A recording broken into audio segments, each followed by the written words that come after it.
Duke, you suck. You shut your mouth.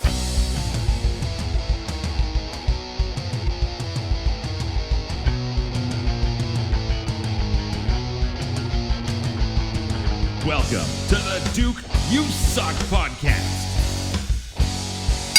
And now, Duke Durango. Hey everybody, welcome to the Duke You Suck podcast. I'm here with PWA back scene, front row, front scene, in-ring legend, Big Bad Boris. Boris, welcome to the show, man. I'm so glad to have you here. Isn't vaccine that stuff you put on your back when you got like a sore back and stuff? No, I have shares in something called Tiger Balm, and that is what I would recommend. Stuff smells like hell, but it works. I call it old man cologne. Thank you very much. Fair enough. Yeah. When people say smell like old man, that's the smell. Absolutely. Thank you for having me. You've had a lot of heavy hitters on this show, so I feel like I'm in good company. So thank you, man. Oh man,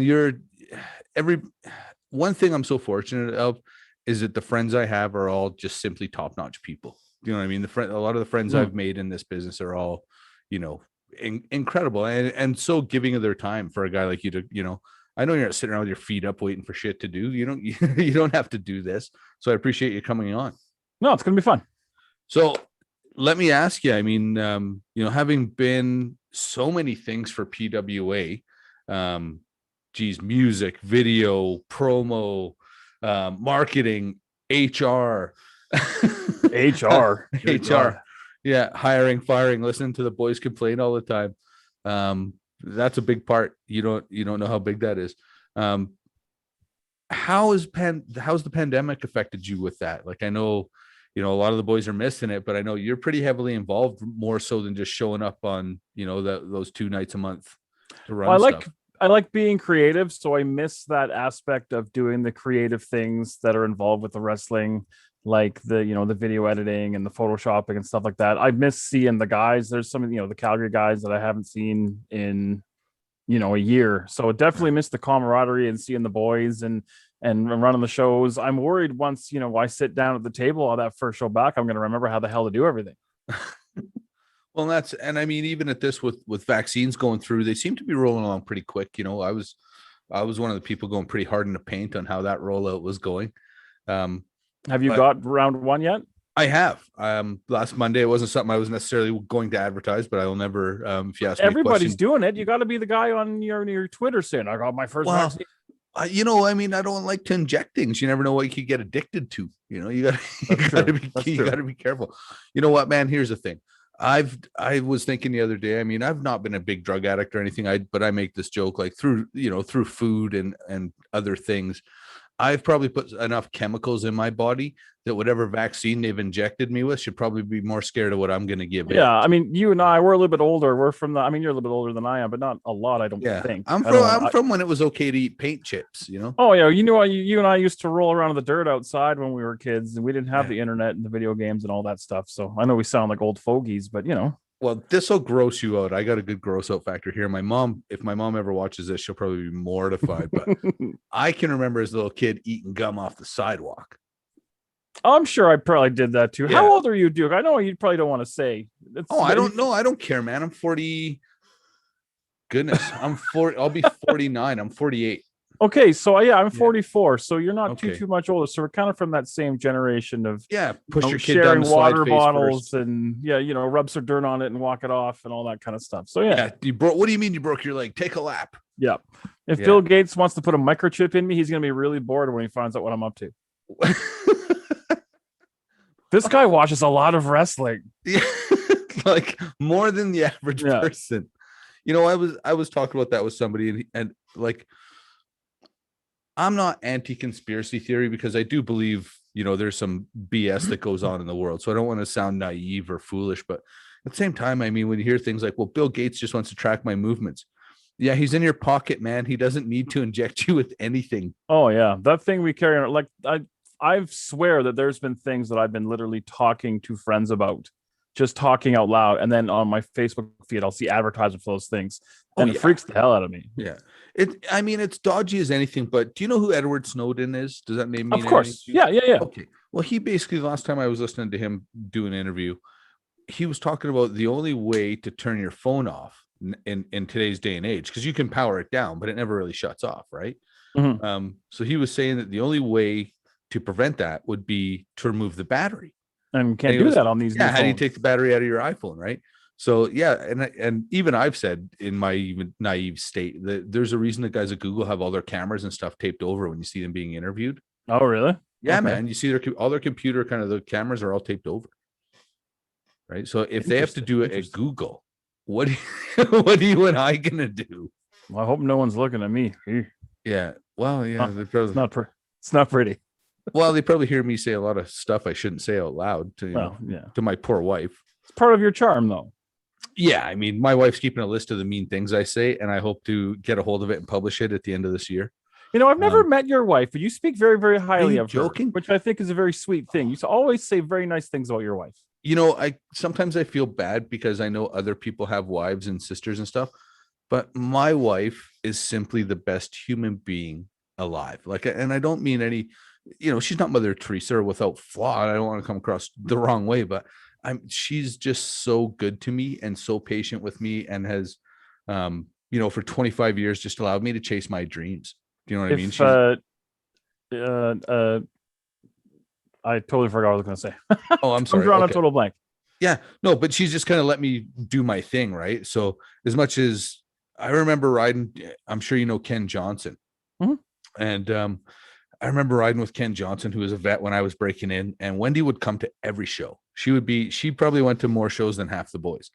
And so we're coming home from a show, and I was telling him, like, you know, Wendy was there, and I was like, you know, I go to bed when I kind of wake up the next morning or get home from work the next day, my gear's washed and back in my bag for me to go on the road, you know. There you go. Yeah, I mean, she took such good care of me, and he kind of said, yeah, we'll see how long that lasts.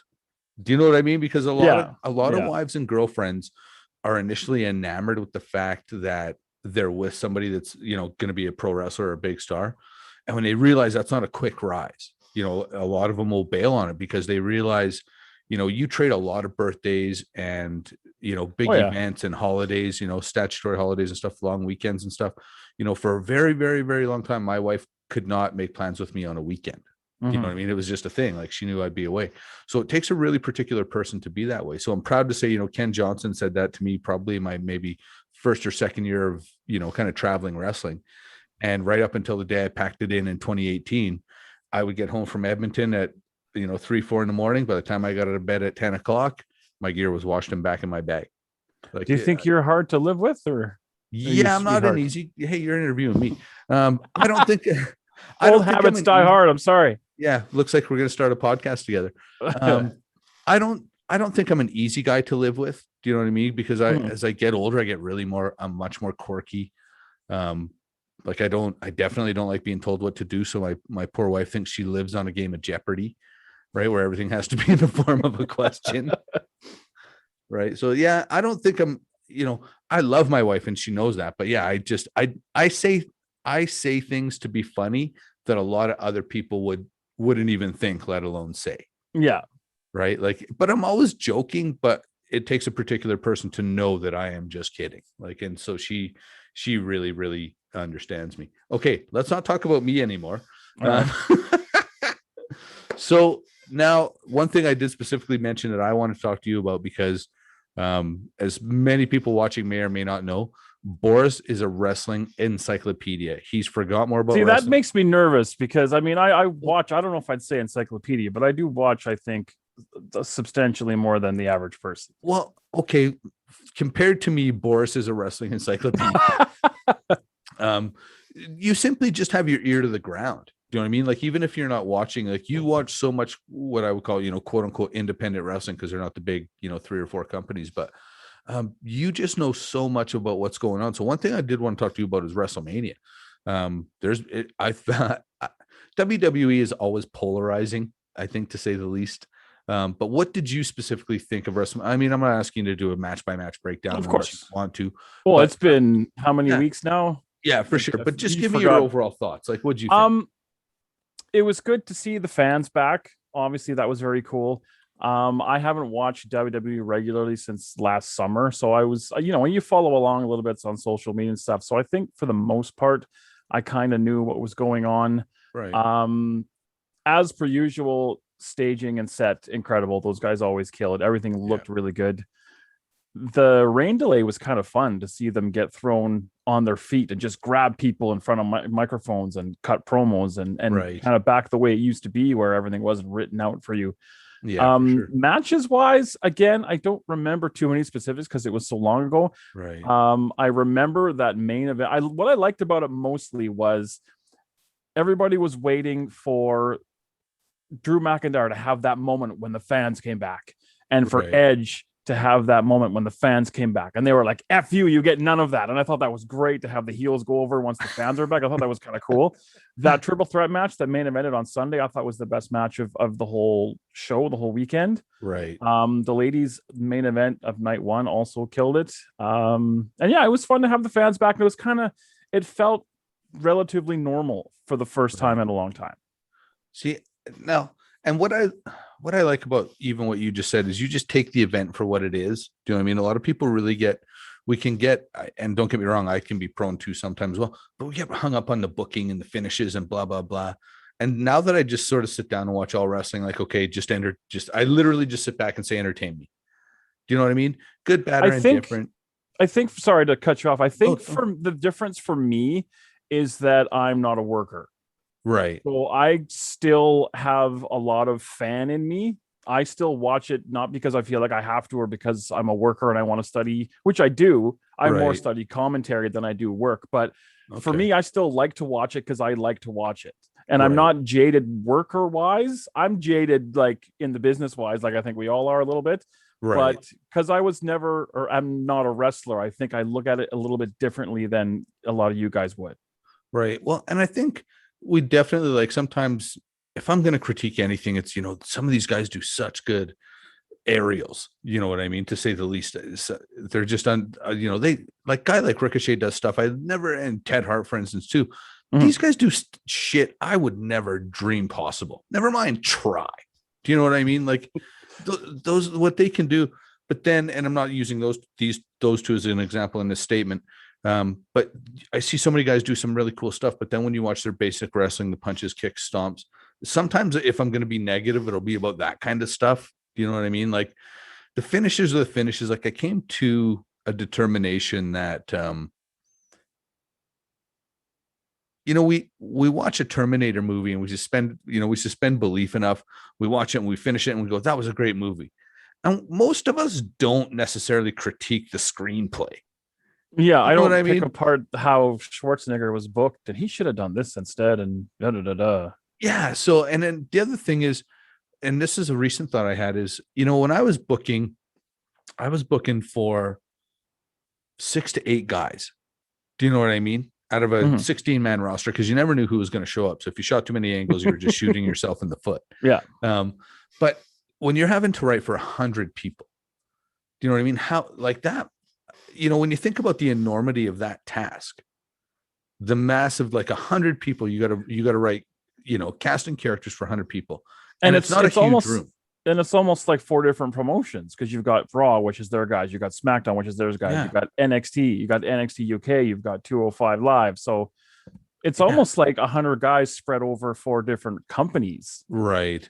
Yeah. Like, I mean, there's a lot of things I would do differently, but I'm also not producing, 18 hours of television every week. Yeah. I don't know where they sleep. Right. Like the one thing I do specifically remember from WrestleMania was the Alexa Bliss, Randy Orton, Bray Wyatt finish. Oh, people blew up. Now, did I like it that it was a 5-minute match? I didn't. But I loved the finish, to be honest with you. I loved the finish. She's sitting there, black stuff coming out.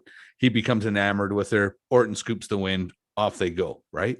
What I didn't like was the payoff after on Monday Night Raw, where she's just like, hey, peace out. I'm going to be on my own now. I didn't see the Raw part, but I like that just because I am not a fan of those cinematic things. Right. Okay. I hate that stuff. Right. Just because, my opinion, I think that wrestling should happen in front of people in a ring, one take only, let's go. Not, 16 cameras shot over 3 days with a special effects coordinator and a writer and all this stuff. And then we throw this on the screen and here's your match. I don't like that stuff just because.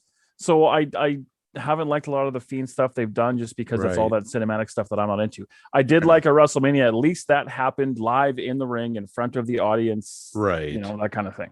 Yeah. Yeah. Well, and I definitely get what you're saying, because even my own wrestling style is more of a pure wrestling than the aerial stuff. So sometimes when I see too many aerials, I'm like, God. So I can kind of see what you're saying about the theatrical stuff, right? Like you watch wrestling for its purity. You know what I mean? And there's a school of thought too, maybe not to get too philosophical, but that if you have to do that stuff, if that's what you have to go to, maybe you're not doing it right. Fair enough. You know what I mean? But and please, no, I don't feel that way. Like one thing I always say the WWE does best is production. You know what I mean? Like their lighting's always perfect, that kind of stuff. Whether or not what the skit or the vignette hits the mark is another story. But so okay. The way I explained it to a friend of mine once, and I used the phrase "not in my box." Everybody has their box of what they think the wrestling business is, and that stuff's not in my box. That's fair. And you know what, man, I tried to. And if people like that and they do, go hard. That's awesome. WWE tries to do a little bit of something for everybody, and more power to them. Well, and I think the difference, I mean, it was so much easier when we were younger because we didn't know as much. Do you know what I mean? Excuse me. We didn't have the internet, so you couldn't follow the guys. They could just say a guy was injured and off he'd go to Japan for 6 weeks. So now the fans know so much, and they're so, it's kind of like, I mean, I guess to make it even relatable to somebody that doesn't watch wrestling is, when you're at the Flames game, I know you're a diehard Flames fan, so you're at the Flames game watching the Habs beat the heck out of the Flames. Hey, and then the Flames go on a power play, and all of a sudden the Flames fans start yelling "shoot" every time a Portman gets a puck, just in case somehow that guy reached the NHL without these 20,000 people that have probably never been in the NHL telling him to shoot the puck. Oh, that's what I should do. Oh man, yeah, I'd have so many more goals by now. Why didn't someone tell me? Yeah, and I think sometimes that's how the fantasy booking is. Like we all know what we'd like to see, but I mean, to some degree, life would be grand if all our wishes came true. But at the same time, if you didn't have to work for any of it, if you just said, "Oh, make it this way," and that's the way it was, the payoff wouldn't be as good. From Beavis and Butthead. Yes, Butthead said it best. This is the most philosophical thing I've ever heard from Butthead. You have to have stuff that sucks to have stuff that's cool. And the day I heard that, it blew my mind. I'm like, he's right. Yeah. Well, yeah. To appreciate the high, you have to have the low. Yeah. Right. It's just life really is a yin and a yang. Right. And so, here's the inspirational PSA for the day. Yeah. We're getting deep here. Yeah. Like, well, I mean, the thing is, we all struggle. Like, talking before we got on here, I told you didn't have the best day at work, but I'm going to wake up tomorrow and it's a new day, and you go to work and kick some ass, take some names, and keep going, because that's, to sound as cliche as possible. It's not how many times you hit the ground, right? It's how many times you can get back up.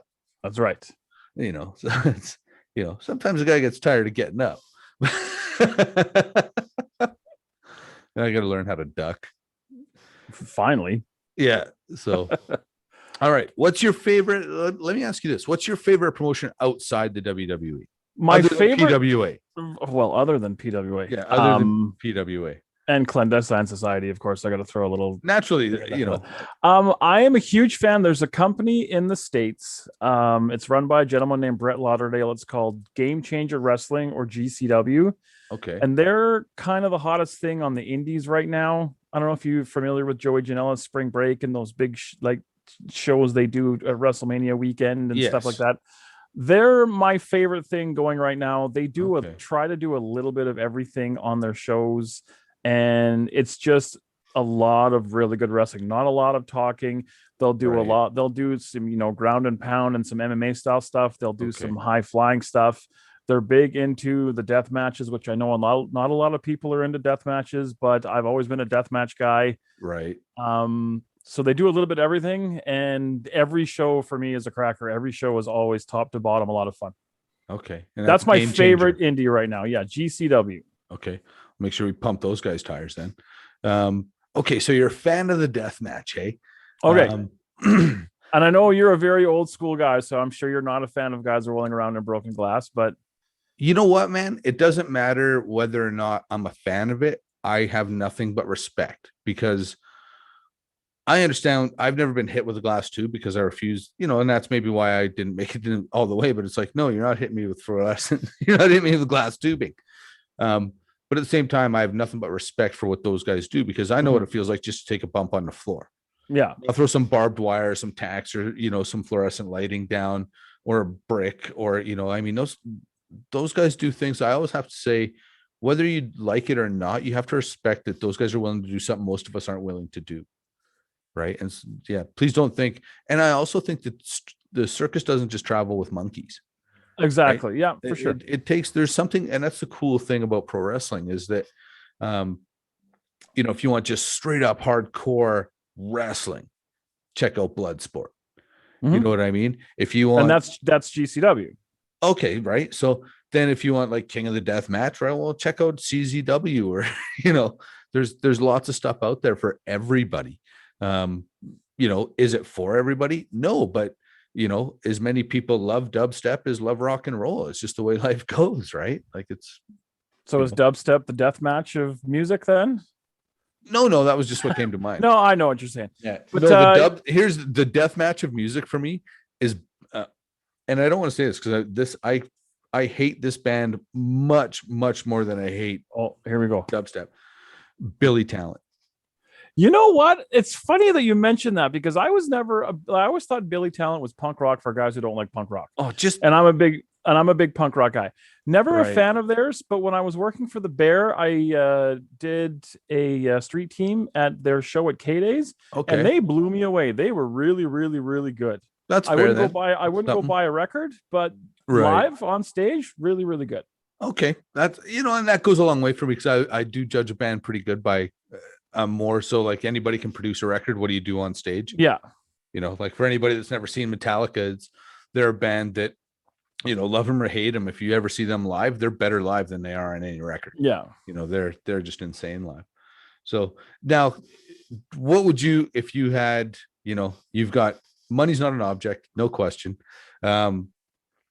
Biggest rock show you'd attend and biggest wrestling show you'd attend? Well, I've attended the biggest wrestling show already. I've went to Wrestlemania a couple times. A couple times, hey? Yeah. I went to 31, which was San Francisco. That's when Seth cashed in the main event. Oh. And then my oldest son and I went to 34, which was the second one in New Orleans. Right. And that was the one with Rhonda and with Daniel Bryan's comeback match. Right. My son, he shoots, he runs the camera at PWA shows, I love that kid, young Braden. We went to 9 shows in 4 days while we were in New Orleans. We saw none of New Orleans except for wrestling shows and fast food restaurants, and it was the best weekend. It was so great. Is that right? Hey, yeah, we had a great time. That's dynamite. Okay, run that back again. How many shows in 4 days? 9 shows. 9 shows. So you're hitting 2-3 shows a day. Exactly. Jeez. Okay, what was your favorite? My favorite one of all of them was probably the Ring of Honor show because they were really into their deal with New Japan at the time. Okay. And this is when their roster was really, really heavy. So they still had Cody, they had the Young Bucks, they brought in Tanahashi, and they brought in Kenny Omega, who was still with New Japan at the time. Right. So yeah, that show top to bottom was loaded. It was long. It was like 5 hours long, but and we had 4th row seats. And yeah, that was probably like WrestleMania is cool just because it's WrestleMania. Yeah. But I never thought I'd get a chance to see a lot of the New Japan guys live. So that was a lot of fun. That's dynamite. It was cool. Super cool. So, and do you watch as much New Japan as you do other stuff? I subscribe to the New Japan streaming service. Okay. I don't watch as much as I should just because I like to watch things live if I can. And it's like 2 a.m. on a Wednesday, and that's just not going to happen. Yeah. I'll watch the big shows and I'll try to catch one of the regular ones here and there, but not as much as I should considering I'm paying for it. Right. See, that to me, I mean, one of the weird things about how when me and my friends got into wrestling with my brother Dean and Pistol Pollock is How that was Dean? Dean's so good, man. I was just talking. Well, I talked to him yesterday and Greg the day before. it's been a good week. Dean's doing really good, man. Building houses, raising kids. Well, raising kid. But yeah, he's Legend. He's a legend. he also has a new granddaughter.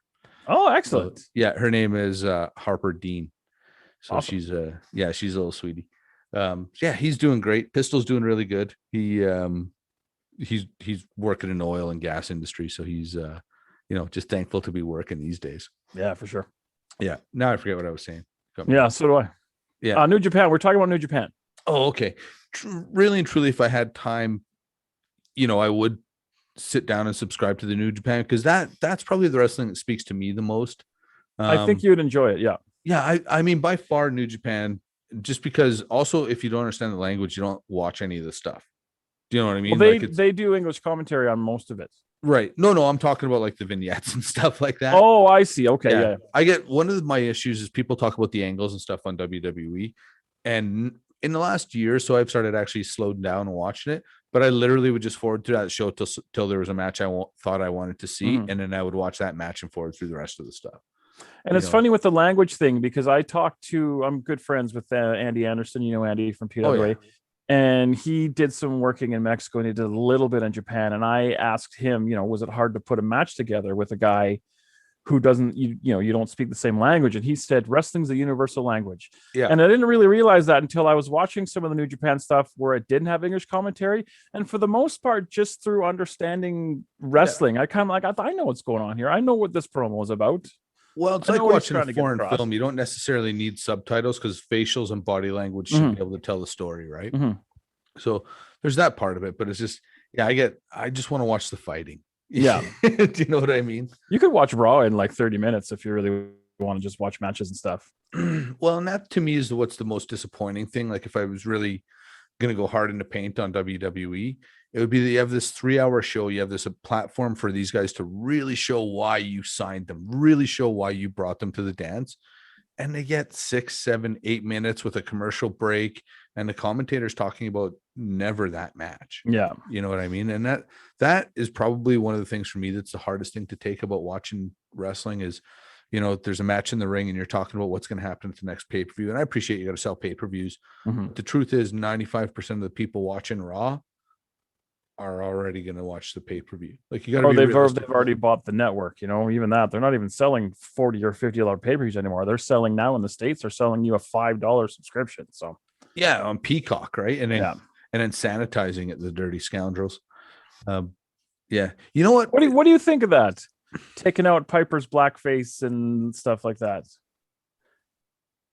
Like, are you for just putting up a disclaimer saying, the certain aspects of the show do not necessarily reflect the attitudes of World Wrestling Entertainment Incorporated? Here's the thing, man. Hey guys, it was the 80s. And you can, you know what? And I actually implore people, I beg you to at me and comment on this. If nothing else, just to stir up the conversation. Do you know what I mean? Specifically at Duke Durango, Twitter, Instagram, comment on the video on YouTube, whatever you want. Here's the thing. Wrestling is art, whether people want to see it that way or not. Wrestling is art. It's performance art. It's live action theater. Put whatever lipstick on that pig you want to be. Wrestling is our art. And people want to piss on that. They want to highbrow and look negatively at wrestling. But when it comes to art, I consider, and I'm talking about comedians, I'm talking about painters, I'm talking about everybody that considers what they do an art form. Musicians, I give it an extremely, extremely wide berth. You know what I mean? For me, the art of 30 years ago may not be tolerable today or something you would produce by today's standard. And I totally appreciate that. But that doesn't take away, because you moved the line doesn't make something bad, or because the line moved. Do you know what I mean? Yeah. And like all that stuff that happened, and we know it happened. Yeah, and like the promo when Vince walks away and throws down the my N-word, you know what I mean? Shocking for sure. Worth scrubbing from history? I think you're going to gain more viewers by having it than getting rid of it. If we're simply talking ratings, I feel that the same way I feel about fighting and hockey. Because I don't share that same background, obviously not being, African Canadian, African American, Black, whatever spin you want to put on that.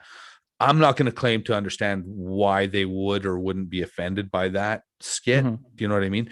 So to me, I think I would look at that community and say, okay, do you think something like this? Because something like that is, to me, do I think we need to have statue of slave owners in a square in a government building? I don't, but I don't think it should be destroyed. I think it should be put in a museum so we can view it in context. Right. But I don't know how something like that gets viewed in context without understanding the time. And if people just watch that, they'll be mortified. Right. Yeah. One of the problems with people today in general is they don't look for context. They see a headline, they see an article, read a single article about something, and then form an opinion on that. And I think that's a dangerous thing. And I think that is as dangerous as trying to scrub away your history. Apparently, when you go on Peacock, the first thing you see is giant John Wayne Gacy right in your face. So if we can put John Wayne Gacy right in your face, I'm sure, just put some disclaimers or yeah, I can't debate that. No, you're 100% right. You know what I mean? Like we choose to get offended. People choose to be offended by things. Right. And so Peacock, in their infinite wisdom and their censors' wisdom, have decided this will offend people. And like you say, how many people really and truly want to watch John Wayne Gacy on TV? There's probably a few million, but when you consider the state's 330 million people, that's not a lot. That's 1% of your population. And I don't like having my decision made for me. Let me decide if I feel this is appropriate for me, or let me decide how I feel about this. Don't tell me that I shouldn't see this because it's going to offend me. Well, and oftentimes when you tell me I shouldn't see it, it makes me want to see it. Oh, right? It absolutely. Makes me, it's like one of the things I think we can safely say is pornography has been completely demystified. Obviously it's still a big seller. Don't get me wrong, sells is I think it's free now. Obviously it's still big, but when you get desensitized to things. So when you watch this stuff, I don't think you should give it that much power. Do you know what I mean? Like, there's a lot of stuff I don't like in music. There's a lot of words I don't like, but why give it that power? You know what I mean? But let me ask you this. This is a guest I seen on Rogan. So what I'm about to ask you, none of it is my thought. Okay. So I don't want to come across as some intelligent person, because I'm not. I will never think of you that way. Okay. Have you, geez, I wish I could remember the gentleman's name now. So there was a gentleman on Joe Rogan podcast that essentially this guy worked at converting KKK members away from the KKK. Okay. He would sit down, meet with them, talk with them, and end up converting these guys. He's an amazing guy. And if I get these definitions wrong again, by all means, people correct me. But do you know what a cracker is? Have you ever been called a cracker by someone of color? I know the connotation, yes. Okay, so I don't know why. Okay. But I know that that's a term that was used. Yeah. Okay. So I'm gonna throw this out. So what this gentleman said a cracker was, and again, I've been called a cracker numerous times, and I laugh it off because I have no idea what it means. So, anyways, what a cracker was essentially the guy that would whip slaves because he's cracking the whip. Oh, okay. Now, knowing that, imagine a lifetime of being called that. Is that an offensive word now? It has a little bit of a heavier connotation to me. Do you know what I mean? Yeah. Do you know what a honky is? Again, I know the connotation of how it was used. I and again, if I'm wrong, by all means, country thing, but yeah, maybe I'm wrong. I don't think I'm wrong, but if I am, call me out, let me know. But a honky would be when a white person would go to a black neighborhood to pick up prostitutes. He'd toot the horn in his car. Oh, that's according to this gentleman. That's where that term comes from. I know the honky tonk someone man. calls you a honky. You're not only are you white trash, in the bad neighborhood doing, what considered to be naughty things, especially at the time, but you're doing it in a disrespectful way. Interesting. So again, it adds a different weight to the word. So I'm sitting here saying, don't give that much power to it. But then at the same time, when I realized what those things meant, if someone calls me a cracker, I probably still won't react. But at the same time, I understand what it means now, and it takes on a different. It's a little different heavier weight. now. Yeah. Yeah. That's a perfect way to say it. It's a little heavier now. So it's. But I like to think as we get older and get presented with new information, we can grow and change. Look at Duke Durango, growing and changing. That's the new name of your podcast. It's no longer Duke You Sucks. It's now Growing and Changing with Duke Durango. I don't know. That seems pretty soft, buddy. We're growing and changing. Yeah. All right. You can wave a magic wand. Okay. You wave a magic wand. Waving Your favorite worker becomes the world champion tomorrow. Who are we talking about? My favorite worker. Oh my Lord. Anywhere, anytime. Whoever you want. Michael Richard Blaze. Ooh, there you go. Let's talk and I'm about not kissing butter. And he's the first person that pops into mind just because I wish he wasn't still here, if you know what I'm saying. I know exactly what you're saying. There's a lot of people who are very good friends of mine that I wish I would never see again, if you know what I mean, that they would go off and make their fortune and make their mark and that kind of thing. And I think I couldn't agree with you more, right? Like he's one of those guys. I remember sitting down. There was a guy that I know used to come here and he would check out Stampede once in a while. And I know he had some good contacts in Connecticut. And I would be constantly putting Harry and TJ over to him. And he would never really say too much. He would never say they weren't good. He would just never really say too much. And it just used to bother me that there's guys out there making a lot of money in this business that can't lace their boots. Mm-hmm. You know what I mean? And MRB is a really good example of that. And again, I don't begrudge anybody in this business making money, man, because if you can make money in pro wrestling, God love you and more power to you. Yep, you're one of the few and the proud. Yeah, right. Like it's if you're eking out a living and actually making some money and being able to bank money wrestling, keep doing what you're doing. But at the same time, there's some people out there that I can't understand how they're not making a full-time living wrestling. Like I look at what's out there and think there's some really good people out there, but there's some really good people not signed. And you talked to Kurt about this a little bit, and I couldn't agree more that in the 20-ish years of PWA, we've been I wish the fans know, and I didn't know earlier when I was first kind of breaking in, but we were so spoiled with the talent that we've seen come through this company, man. Holy cow. It's true, man. Like when you talk about, you talk about these great eras or these great dynasty of sports teams, right? The Oilers of the 80s, the Habs of the mid 70s, the Islanders of the early. The Oilers were never really that good though, What'd they ever do? Yeah, who'd they ever beat? What did Wayne Gretzky ever do? Bum. Yeah. Now I lost my train of thought. I talk about PWA kind of then like there's like three waves of talent. There's like the original wave, like when I first came in and was back with like you and those guys, and there's like the second wave of like the Grizzes and the Leos and the Marquis and those guys, and then we got this current wave where we've got MRB coming into his own and guys like Sean Moore and Clark and Brandon. Yeah, so there's never been a time where we've been like lacking talent. Well, what's cool, and to make this about me as much as I can, of course. What's cool for me now is to sit back and I'm not competing with anybody for a spot. Do you know what I mean? I don't have to worry about being over. So now I can literally sit back and just watch as a fan. And I can't tell you what a huge fan I am of Michael Allen, Richard Clark, Alexander Prime, and Sean Moore. I'm absolutely the hugest mark for those guys. Right? I just love the way those guys work. And Sean Moore, we saw him the last couple of Clandestine Society episodes. He is back in a big way. He looks great. His intensity is off the charts, and his work has always been phenomenal. Right. I feel very privileged that I get to call matches by these guys. They make it fun, and they make it they make it really easy.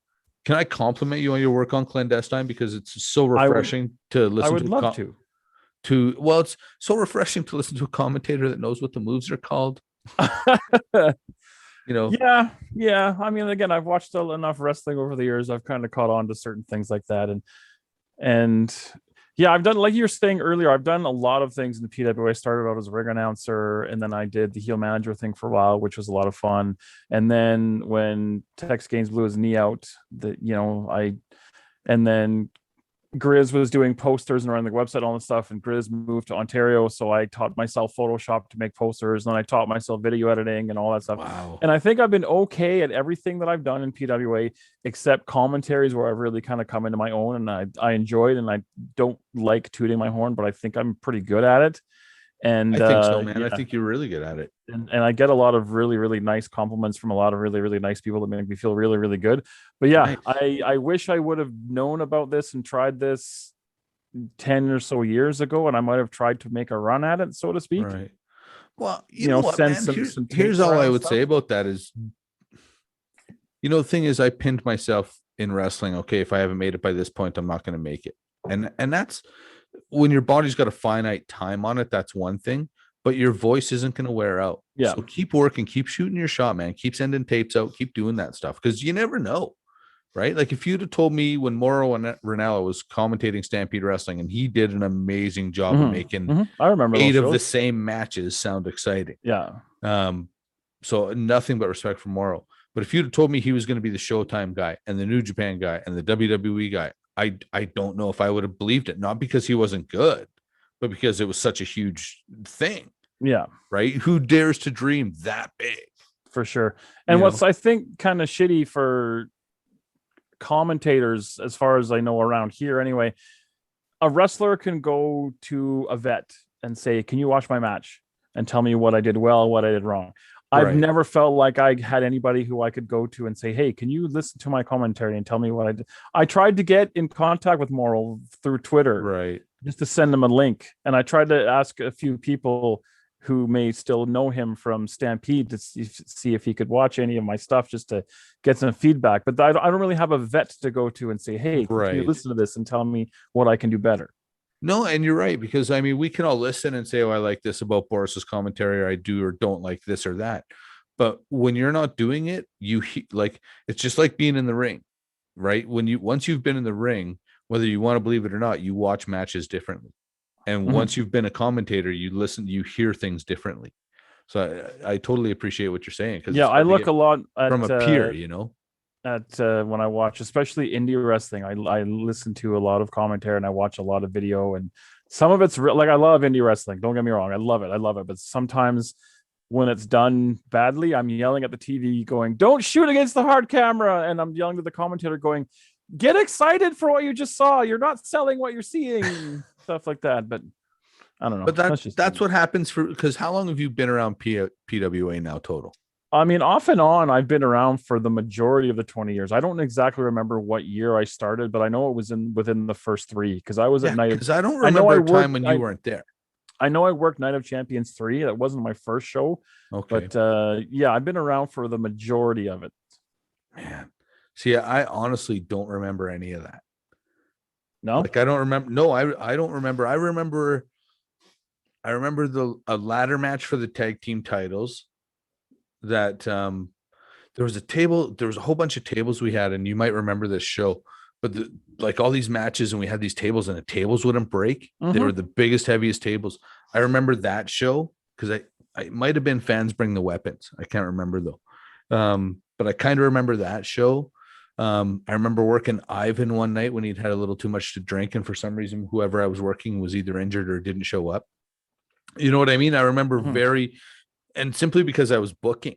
So I always felt bad because whoever I was wrestling never got proper attention to their matches, because it was like, "Okay, I got 7 minutes to run this match." Yeah, you're trying to run the circus. It's hard to, figure your own stuff out. Yeah, and especially when I wasn't like, I had no business, and people are polite to me, but I had no business being a booker at the time. Like I didn't have enough experience to be in that position. I could barely book myself properly, never mind 7 or 8, 10 other guys. Like it was easy because everybody else was creative, and I was open. If they came to me with something that sounded reasonable, it'd be like, "Great idea, kid. Yeah, let's make that with some little psychology. Put a little lipstick on. Okay, there you go. Good idea, kid. Let's see how it works." So a lot of guys, I was really allowed to just come up with their own stuff. And I think truth is, when you look at the success of the early days of PWA, wrestling was hot then anyways, but it seemed to be a pretty successful formula, because here's where I'm going to toot my own horn.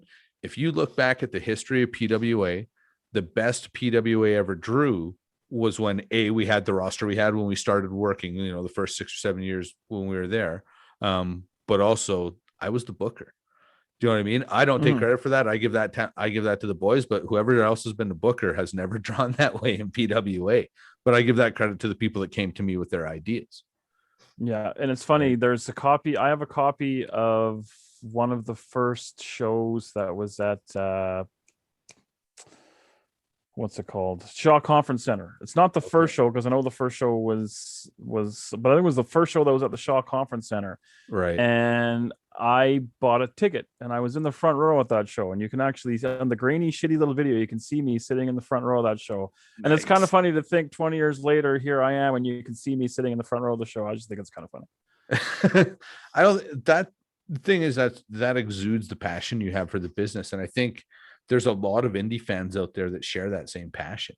Yeah. You know what I mean? Like, you're one of the guys that we're fortunate is so willing to give of your time to, you know, play our music and listen to our bullshit. And you know what I mean? Like, you've got a tough position, and I don't think people understand how pivotal your role is.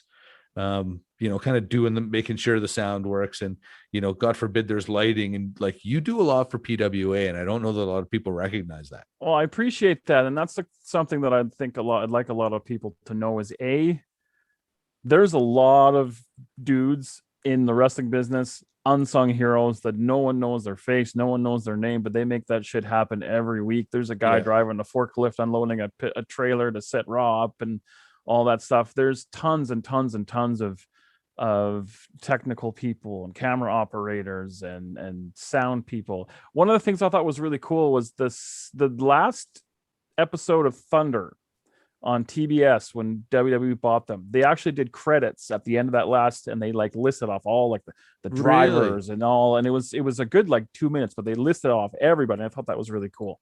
That is pretty cool. And something else that I think I think this sounds really lame and really cheesy, but when I was younger, because I grew up a wrestling fan, like since I was a kid, I was the biggest Hogan mark back in the day. I watched Wrestlemania 3 on the closed circuit at the Saddle Dome. It was awesome. Nice. And I never thought, like, I can never be this. I can't do this. Like, look at these guys. There can be a place for you in this. If there's a place for me in this, there could be a place for you in this. Well, and there's a place for a lot more places than in the ring, you know? Hey, and I think you're selling yourself short, because I've seen you work a hell of a match with Andy Anderson here. Oh my God. Right? Like, if you want to talk about that for an hour, we can talk about that for an hour, because that was so much fun. That's one of the best things I've ever done. Well, how did that? Okay, so whose idea was that? Let's start. Okay, there. I don't want to go too much out of respect to Andy. I don't know. I don't want to go too much. No, disrespect him, and then I'll have him on to retort. Oh no, it's not disrespect. It's just he came to a place where he was starting a different job, right? And he wasn't going to be able to be at shows because he was going to have to work Saturday nights. Okay, so he was going to be away from PWA. Right. And Andy and I, over the last 10 years or so, have gotten very, very close. Right. Probably one of, if not my best friends. He's one of the best guys. I love the guy to death. We have a lot in common personally, as well as our love of wrestling and yada, yada, yada. Right. So he decided when he was leaving that he wanted to do something with me, which is awesome, because he didn't have to do anything fun with me. That's good, man. And he's like, you know, let's do this thing. I'll call you out at one of the shows. Like, I played the music all wrong at one show on purpose. Right. And he called me out and berated me. It made me go in the New Year's Rumble. That's right. I got to do a dusty elbow on Reed Matthews, and he bumped for me. I love Reed Matthews, great guy. And then we cooked up this thing where he said, you know, if you beat me in a match, then I'm gone, and if I beat you, then you have to become my servant or whatever. And we went over that match at my house literally 100 times, because I was so nervous about screwing up, making it look bad. Andy, you know, he's a great worker. He's a good guy. He's been all over the world. The last thing I want to do is shit the bed. Yeah, for sure. And yeah, we went over. I was so nervous. I didn't care about getting hurt or any of that stuff. I just wanted it to look good. And he guided me through it. He made sure, you know, no running the ropes or anything. Just don't worry. And he put me over, which again, this guy has no business putting a guy like me over. And he did it, and it was so fun. And probably, honestly, like, besides like the birth of my children, one of the best days. It was so fun. Is that right? That's And big props also to, and I always knew referees were important, but being in there, Pat is thumbs up, because he would check on me. He would make sure, are you okay? Are you good? Is everything good? He told me a couple of times, turn on your side. So, sell to the fans. I was like, oh shit. Yeah. So I turn on my side and I would make contact with guys in the front row and be like, oh, right. Pat is aces, great referee. But yeah, Andy he had no reason for him to put me over. Andy, he's one of those guys, like I'd always heard his name. You know what I mean? Like when I was, this Andy Anderson, you hear about him all the time. But what's amazing to me is, I appreciate he was in Puerto Rico now. What's amazing to me is our paths never crossed until like 2013. Yeah. Do you know what I mean? And then when I watch him work, he reminds me, and the biggest compliment I can pay him is he kind of reminds me of me.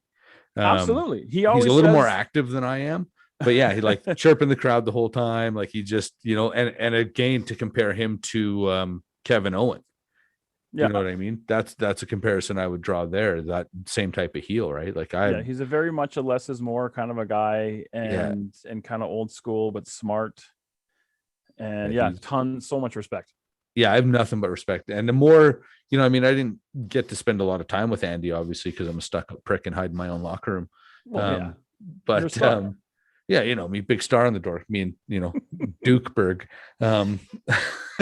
No, but the more I get to know him, I've done a couple of other podcasts with him, and the more I get to know him, man, the more I like him, the more I respect him. He's one of the more solid guys that I think I've ever met in the business. Like he's just, and then to speak on, not to go too personal with him, but to watch how much he loves his daughters and the way the kind of dad he is. Yeah. You know what I mean? Like that just gives me that much more respect for him. Like it's one thing to respect a guy as a worker, as a wrestler, but to see him outside the ring with his kids, that's a different thing, man. That just tells you he's a good guy. Yeah. And I don't know if anyone's ever told this story or not, but he shot the finish on me too. We had some more stuff planned to go after that, but he just kind of felt the crowd and he was like, it's time. Let's just do the sleeper and let's just do it this way. And if you watch the video, you can hear him saying scissors, because I got the sleeper and he wants me to body scissor and take it down. You bet. Scissors. And he's yelling scissors, but I don't hear it because I'm just waiting for him to take me to the corner, because that was what the next thing was supposed to be, because we went through this like 100 times.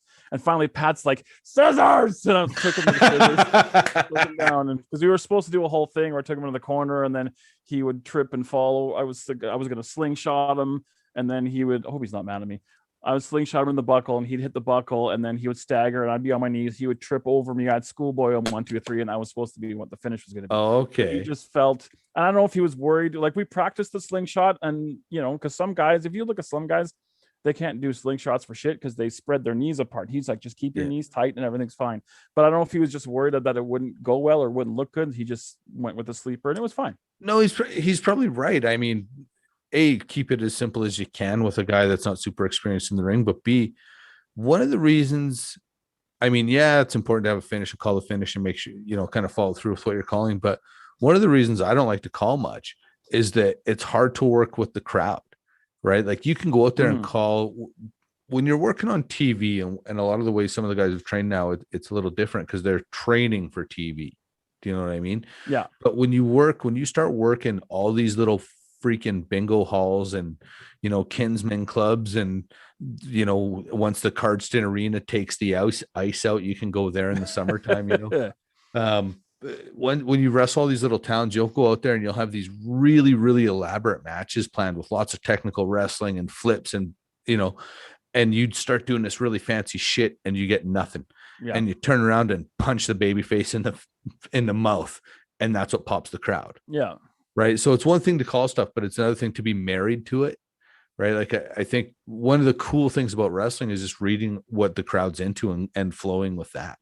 And I think the sleeper hole thing worked a bit better too, because if I roll him up and pinned him 1, 2, 3, I'd have to powder out real quick because I'm obviously supposed to be afraid that he's going to like beat the shit out of me. Right. Whereas him being asleep gives me a chance to have my moment in the ring. Oh my God, I beat him. Da, da, da, da. At least that's the way I see it. Well, that's actually perfect. That's exactly like you say. You might only get that moment once. And I Andy don't made, I don't expect to have anything like that ever again. The only thing that's come close to that wrestling wise is when I got to be in that battle royal at the Saddle Dome. right. That Okay. was super cool just because me being a big Flames fan, me getting to wrestle at the Saddle Dome was really cool. That's But cool. speaking of shooting finishes, you and Kurt talked about when Moore and Prime put over Colton and Reed for the titles and didn't tell them. You and Kurt were talking about that. It's so funny because everybody in that locker room, myself included, knew about that. And I love to watch that video because you watch that footage, you will never see two guys less happy to win titles than you see those guys, because they're grabbing the belts and they're kind of like, they don't want to celebrate because they're like, oh, we're fucked, we're in trouble. You've never seen two guys less happy to win belts. I almost want to put it up on the PWA YouTube just so people can go and look. Maybe I will. Maybe after we're done. You should, man, because that so that to me is one of the funniest. It's the best. I don't even remember whose idea that was. Like, let's put them over, but not tell them. I don't know whose it was, but I was told up at the, we were on that little stage that we had. Because that was a 3-way, right? I thought it was just them and Moore and Prime, but I might be mistaken. No, I think it was all of us. Were you in that too? Yeah, because I remember being outside the ring and laughing my guts out when the ref counted to 3. Yeah, okay. I'm sure that was a 3-way dance. You and Steele, obviously? Yeah. And then going in the back. And when they came in the back, man, their eyes were as big as dinner plates. They're like, we don't know what happened. We're so sorry. Like, what are we going to do? And we're just like, what the hell, boys? And then we just started laughing, right? Like, it was just, and I do feel bad though, that we, looking back, it was hilarious for us. But for a lot of guys, man, winning that first title, that's a big deal. And we kind of stole that from them. So it's, funny rib for us. Maybe not so much, maybe they think it's funny now, but at the time I kind of like looking back on it, like we kind of, I don't know, but I'll have to dig up in the archives and see if I can find what year that was. And I'll ask MRB. He'll know, he knows everything. And I'll see if I can put that up. If I had to throw it a guess, that was probably 2017. Maybe? Oh, that late? Okay. Yeah. Yeah. I'll see if I can track it down. Like 2016, 2017 at the latest, I think. Do you remember a show in Calgary where you decided, right? Well, your cat's coming in. Hello, cat. Yeah, that's Carlos. You decided, and I don't remember why you wanted to do a promo and come up on the stage and punch me in the face. This was Calgary, and I don't remember for the life of me. I can't remember. It all made sense. It was an angle where Steele and I were going around punching everybody in the face. Well, I was one of them. And I forget, to tell you the truth, I can't remember what the payoff was, but I know we got Donnie Ace too. Yeah, I remember as soon as you, and then said Kurt, you wanted to... I think we got Kurt, and then he suspended us. Oh, maybe that's what it was. Suspended. Because as soon as you said you wanted to have me on, I thought of that, and I was like, why did he punch me? I remember you talking to me about it and everything. I knew everything was happening, but I couldn't remember why. Yeah, that was in Century Casino, right up on that stage in Calgary. Yeah. Yeah. Okay, I remember. Yeah, I remember we punched Donnie Ace in the face in Edmonton. And then we got Kurt, and I think we got suspended or something. Like there was something that came from it, but we were punching everybody in the face. I even got Raymond one time. When Raymond was like 14, I punched him in the face too. He's never the same since then. Where's that kid now? He was last time. I haven't heard from him in a long time, but he was boxing last I heard. Okay, this was a couple of years ago, but doing well from what I heard. Sorry, man. That's okay. Kitty's got to say hi. Loves the camera. Reminds me of somebody. Don't. Yeah. So anyways, sorry, pal. Yeah. Raymond's one of those guys, like he'd been around so long. I always kind of wonder whatever happened to him. Cause I mean, again, one of those guys that sort of behind the scenes that people notice, but did a lot of those sort of odd jobs that, Raymond go for this, Raymond go for that. Like, yeah. He ring announced for a couple of shows because we had no ring announcer. And yeah, I always liked him. And his mom, man, so supportive. Yeah. He was at every show too. That to me is the coolest thing. Like, Janie Ritchie's mom and Kurt's mom. And like, you've got this, it's such a family thing at PWA that it's just, to me, that's one of the coolest things is I would like to see more boys move on to the next level for sure. Yeah. But I also like that we've all been around so long that it's legit just family. We've got a very, very good locker room. Yeah. And can't wait to get back behind the microphone and run the show again. Well, I think that PWA, if I could do anything, or, if I could wave my magic wand and change anything, it's that legit, we record the show, you do the commentary, the boys do some interviews, and it gets put up every, twice a month or whatever, backlag it so people have to come to the shows still somehow. But at the same time, make sure it gets put up and promote the shit out of those shows and promote the shit out of those guys, because the vortex. That's what I started doing toward like the last couple of years is we actually have a streaming service, and I was filming the shows, and at first I would do commentary post-production, but then we started doing it live. Right. MRB's like, why don't you just do commentary live? And I think that's when I really kind of started to come into my own as a commentator, is doing it live, because doing it post-production, you don't have that same feel. Yeah. Plus, when I was doing post-production, I'd seen that match 3 times already, because I'd seen it live that night. I've seen it once while I was editing it, and then I'd seen it again when I was commentating it. Right. But he was like, why don't you just try to do the commentary live? And I'm like, no, I got to run the music, and there's always 100 people around talking. And he's like, tell everybody to piss off and try doing it live. And we did it live, and it came across really, really well, and makes editing a lot faster. But yeah, we do have a streaming service, and I was doing all the shows and putting them up there for people to, to download for $10 or whatever. Right. Just, no shows, nothing to put up. That's true. Yeah. And does anybody have like the library of shows? Like, I remember somebody was recording all that early stuff. Do you know what I mean? Like, I know TJ and I have a cage match that somebody recorded somewhere, but I've never seen it. I don't know what Kurt has. I have a pretty extensive library myself, because I've been filming everything since 2012 to now. Right. Because I had before, when I was a talent, I wasn't doing that stuff, and then I took some time away because I was having some mental health issues and whatever. And then when I came back in 2012 and I became the website, social media, film, marketing, audio guy, the marketing department, I started filming, and so I've got pretty much everything from 2012. I know Grizz and Leo or Phoenix Taylor shot a ton of stuff, and they made those DVDs back in the day. Right. So I have all those DVDs. I recently came into possession of a whole bunch of those little tapes that used to go in camcorders. Oh, like the 8 mils or whatever. Yeah. I have like 2 big Ziploc bags full of those. I think they're the master tapes from those DVDs that Phoenix and Grizz made. I'm not 100% sure. Really? And I've got some footage of some of them. Remember the Extreme Zone? Yes. That was my favorite venue. It was not a bad venue at all. Yeah. Next to Nate. I really like working at Nate, actually. I've got some of those shows as well. But yeah, before my time, I don't know who shot stuff and who's got what. But I've got a fair amount of it.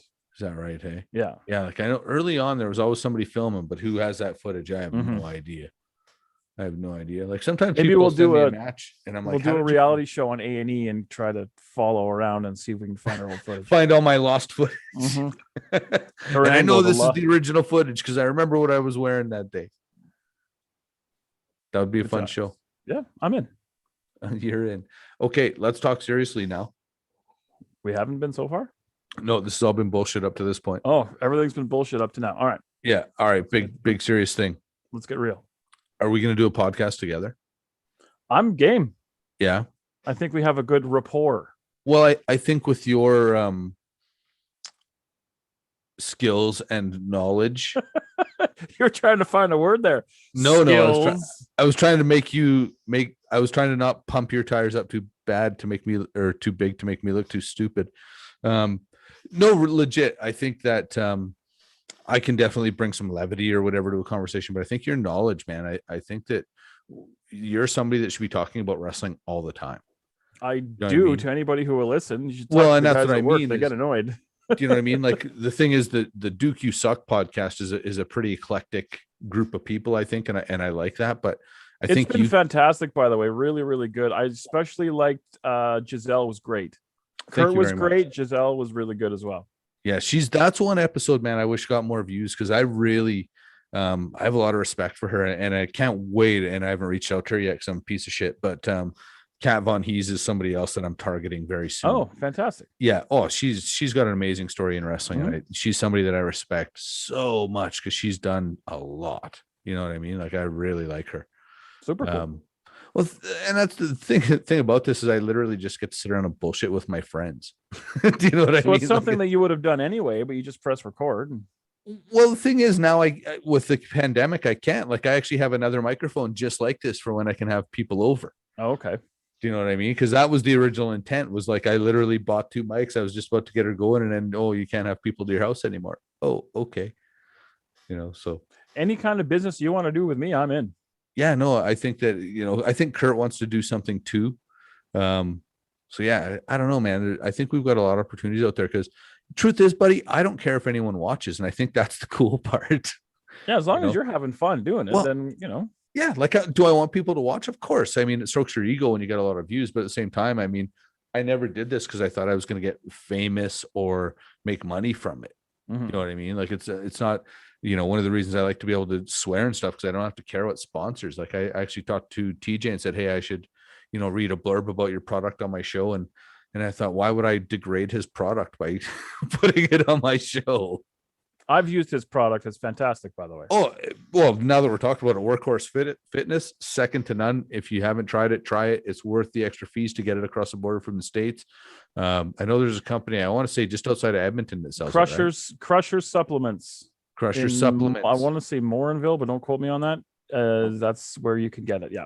Okay, I'm not Google sure that shit. Crusher Supplements. Yeah. Get your workhorse fitness products. Get your apparel. Can't say enough good things about workhorse fitness products. Their pre-workout is fantastic. Their branched chain aminos, excellent. All very, very good product. Now, if they just opened the goddamn gym, then I'd have a reason to use it. I don't know, I like to take the pre-workout and just stay up all night like a psychopath. Rocking those back New and Japan forth. shows at 2 a.m. Yeah, and then go to work the next day. Yeah, no, I think that let's get together and talk soon. And I think we should do something, buddy. I think that I think there's something there. You know what I mean? Like it's, again, at the very least, we have some fun and chat with some people.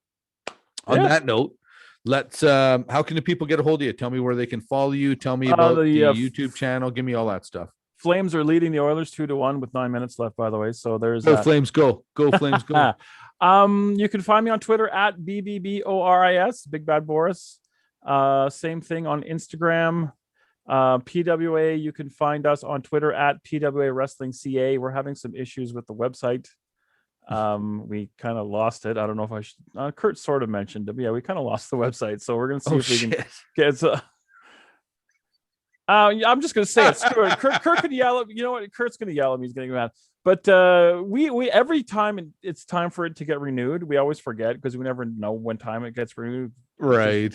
It expires and it disappears, and then we realize, oh shit, we got to renew the website. But because of the pandemic, I haven't really been going to the website because there's no reason to, because there's nothing for me to put on You're not updating it. And it expired, and we let it lapse, and the domain went up for sale, and somebody bought it from under us.